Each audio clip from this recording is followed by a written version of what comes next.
Corona का कहर जारी है। पिछले 24 घंटे में 4,454 नए मामले सामने आए हैं। वहीं लगातार दूसरी तरफ 121 लोगों ने कोरोना के कारण अपनी जान भी गंवाई है।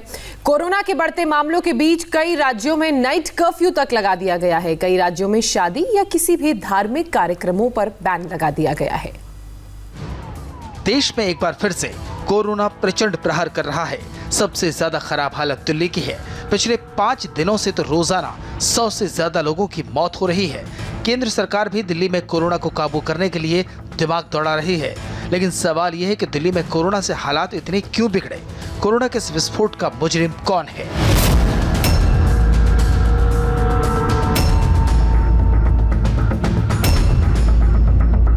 दिल्ली में कोरोना विस्फोट के मुजरिम ये भीड़ है। इस भीड़ में शामिल हर वो शख्स है जो मास्क नहीं लगा रहा, सोशल डिस्टेंसिंग का पालन नहीं कर रहा।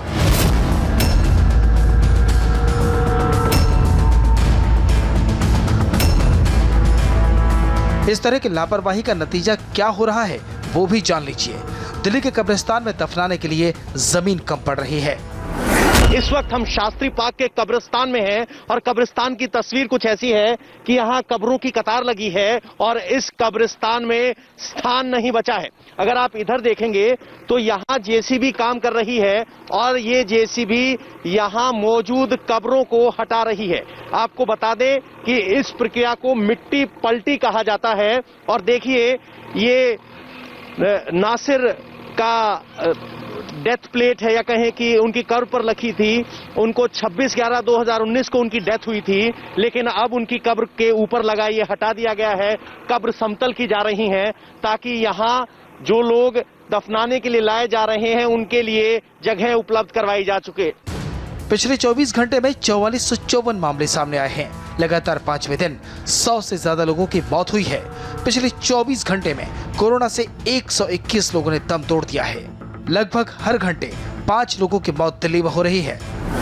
दिल्ली में अब तक 8391 लोगों की कोरोना की वजह से मौत हो चुकी है और सबसे चिंताजनक बात यह है कि 823 लोगों की मौत सिर्फ पिछले 7 दिन में हुई है।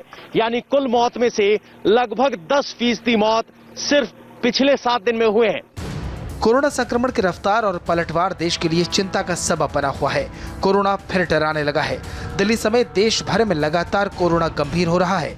कल सुप्रीम कोर्ट में भी जब अस्पतालों की व्यवस्था पर सुनवाई हो रही थी तो सुप्रीम कोर्ट गंभीर हो गया। सुनवाई के दौरान दिल्ली सरकार की ओर से कोरोना पर नई व्यवस्थाओं की बातें गिनाई गई, लेकिन सुप्रीम कोर्ट ने सरकार को फटकार लगाते हुए स्टेटस रिपोर्ट सौंपने को कहा। सुप्रीम कोर्ट ने दिल्ली सरकार पर टेस्टिंग को लेकर भी सवाल उठाए। साथ ही कोर्ट ने गुजरात, महाराष्ट्र और असम को भी स्टेटस रिपोर्ट देने को कहा। मरीजों के प्रबंधन और टेस्टिंग पर 4 राज्यों को 2 दिन में रिपोर्ट सौंपनी है। राज्य सरकारें अपने अपने स्तर पर नई पाबंदियां लगाकर बढ़ते संक्रमण को रोकने की कोशिश कर रही हैं, लेकिन कोरोना का मामला थमने का नाम नहीं ले रहा। देश में कोरोना की रफ्तार बेलगाम हो गई है।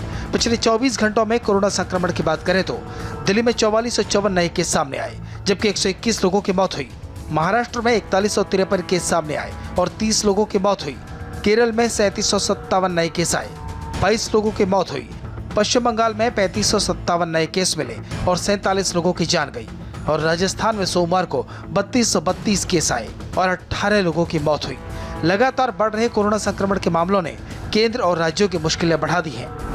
भारत के अंदर जो वैक्सीन बन रही है वह दुनिया के अंदर किसी भी वैक्सीन से ज़्यादा इफेक्टिव दिख रही है, लेकिन उस सब के बावजूद वैक्सीन आने, वैक्सीन हर नागरिक तक पहुंचने और वैक्सीन का प्रभाव तब तक बरकरार रहे, इस दृष्टि से हमें अभी सावधान होना पड़ेगा और इसमें बचाव बहुत महत्वपूर्ण है। और कोरोना के बढ़ते संक्रमण को ही देखते हुए महाराष्ट्र में बाहर से आने वालों की एंट्री पर अब सख्ती बढ़ा दी गई है। अब महाराष्ट्र आने वालों को कोरोना की नेगेटिव रिपोर्ट साथ लेकर आना होगा, वरना आपको महाराष्ट्र के किसी भी शहर में एंट्री नहीं मिल सकेगी।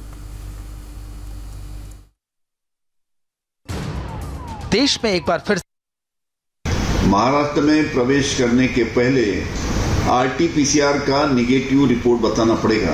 जो प्रवासी RT-PCR का निगेटिव रिपोर्ट बताएंगे उन्हीं को महाराष्ट्र में प्रवेश दिया जाएगा। महाराष्ट्र में कोरोना संक्रमण को बढ़ने से रोकने के लिए उद्धव सरकार का ये नया फरमान है। अगर आपको मुंबई या महाराष्ट्र के किसी भी शहर में एंट्री करनी है तो आपके पास कोरोना की नेगेटिव रिपोर्ट जरूर होनी चाहिए। अगर ऐसा नहीं है तो आपको महाराष्ट्र में एंट्री नहीं मिलने वाली है। महाराष्ट्र में प्रवेश करने के पहले RT-PCR का निगेटिव रिपोर्ट बताना पड़ेगा। जो प्रवासी RT-PCR का निगेटिव रिपोर्ट बताएंगे उन्हीं को महाराष्ट्र में प्रवेश दिया जाएगा। आपको बताएंगे नई गाइडलाइंस के तहत किन किन राज्यों के लोगों को वीजा के तौर पर कोरोना की निगेटिव रिपोर्ट दिखानी होगी। लेकिन उससे पहले जान लीजिए कि महाराष्ट्र सरकार को इस तरह की सख्ती आखिर बरतने की जरूरत क्यों पड़ी।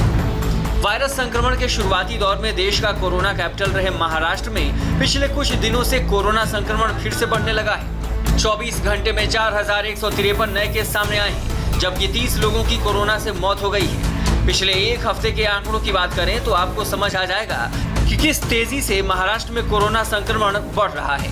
17 नवंबर को 2732 लोग संक्रमित हुए थे, तो वहीं 18 नवंबर को 5011, 19 नवंबर को 5535, 20 नवंबर को 5640, 21 नवंबर को 5760 और 22 नवंबर को 5753 लोग संक्रमित हुए। संक्रमण के बढ़ते इसी आंकड़े के बाद महाराष्ट्र सरकार अलर्ट हो गई है और बाहर के लोगों से राज्य में संक्रमण और न फैले, इसके लिए नई गाइडलाइंस जारी कर दी गई है। महाराष्ट्र में कोरोना का संक्रमण ज्यादा नहीं बढ़े, इसके लिए बहुत ही अहम ऐसा निर्णय लिया है। उसके तहत जो भी प्रवासी महाराष्ट्र में दिल्ली से आना चाहते हैं, गुजरात से आना चाहते हैं, राजस्थान से आना चाहते हैं या गोवा से आना चाहते हैं, ऐसे सभी प्रवासियों को 25 तारीख के बाद में महाराष्ट्र में प्रवेश करने के पहले RT-PCR का निगेटिव रिपोर्ट बताना पड़ेगा। महाराष्ट्र में एंट्री के नए नियम 25 नवंबर से लागू होंगे। नियम के मुताबिक दिल्ली, राजस्थान, गुजरात, गोवा से हवाई यात्रा कर रहे मुंबई आने वाले लोगों को कोरोना की निगेटिव रिपोर्ट दिखानी होगी। महाराष्ट्र में एंट्री से 72 घंटे पहले यात्रियों को कोरोना टेस्ट करानी होगी। बोर्डिंग से पहले यात्री को अपनी निगेटिव रिपोर्ट जमा करनी होगी। मुंबई पहुंचने पर एयरपोर्ट कर्मचारियों को भी अपनी रिपोर्ट दिखानी होगी। अगर कोरोना निगेटिव रिपोर्ट नहीं होगी तो एयरपोर्ट पर RT-PCR टेस्ट कराने होंगे, जिसके पैसे यात्री को देने होंगे।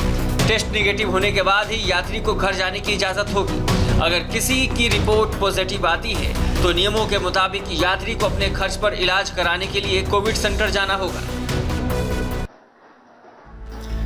दिल्ली, राजस्थान, गुजरात और गोवा में रुकने या यहां के लिए महाराष्ट्र से चलने वाली ट्रेन से आने वाले यात्रियों के लिए भी नई गाइडलाइंस जारी की गई है। रेल यात्रियों के पास महाराष्ट्र पहुंचने से पहले 96 घंटे अंदर की गई कोरोना की निगेटिव रिपोर्ट होनी चाहिए। अगर रिपोर्ट नहीं होगी तो उनकी स्क्रीनिंग और शरीर का तापमान मापने के बाद ही घर जाने की इजाजत मिलेगी। जिसमें कोरोना के लक्षण दिखेंगे उन्हें अलग किया जाएगा और स्टेशन पर ही उनका एंटीजन टेस्ट किया जाएगा। अगर उनका टेस्ट निगेटिव आता है तो उन्हें घर जाने की इजाजत होगी। वहीं जो टेस्ट नहीं कराएंगे या पॉजिटिव आएंगे उन्हें कोविड केयर सेंटर भेजा जाएगा, जहां अपने खर्च पर उन्हें इलाज कराना होगा।